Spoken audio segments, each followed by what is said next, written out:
ষষ্ঠিক পদ্ধতি ও বৃত্তীয় পদ্ধতির মধ্যে সম্পর্ক কী তা আমরা নির্ণয় করার চেষ্টা করব। আর ব্যাসার্ধের একটি বৃত্ত নেওয়া হলো। এখন এই বৃত্তের পরিধি অর্থাৎ সমগ্র চাপ বৃত্তের কেন্দ্রে কত রেডিয়ান কোণ উৎপন্ন করবে তা আমরা থিটা সমান S/R এই সূত্রের সাহায্যে নির্ণয় করতে পারি।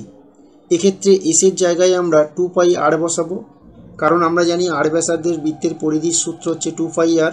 তাহলে এই সমগ্র চাপ বা বৃত্তের পরিধি 2πr এসের জায়গায় বসানো হয়েছে, নিচে আর রয়েছে। এবার আর যদি কেটে যায় তাহলে আমরা পাবো 2π রেডিয়ান। কিন্তু আমরা জানি একটি বিন্দুকে কেন্দ্র করে যে পরিমাণ কোণ উৎপন্ন হয় ষষ্ঠিক পদ্ধতিতে তার মান হচ্ছে 360 ডিগ্রি। সুতরাং আমরা লিখতে পারি 2π রেডিয়ান সমান 360 ডিগ্রি বা পাই রেডিয়ান সমান 180 ডিগ্রি। এটি হলো ষষ্ঠিক পদ্ধতি ও বৃত্তীয় পদ্ধতির মধ্যে সম্পর্ক।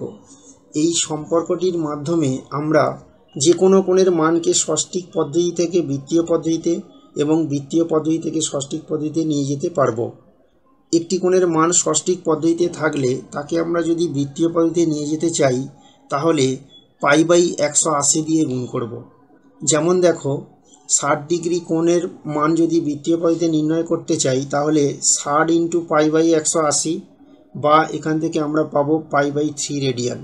কোনো কোণের মানকে যদি আমরা বৃত্তীয় পদ্ধতি থেকে ষষ্ঠিক পদ্ধতিতে নিয়ে যেতে চাই তাহলে আমরা পায়ের জায়গায় 180 ডিগ্রি বসাবো।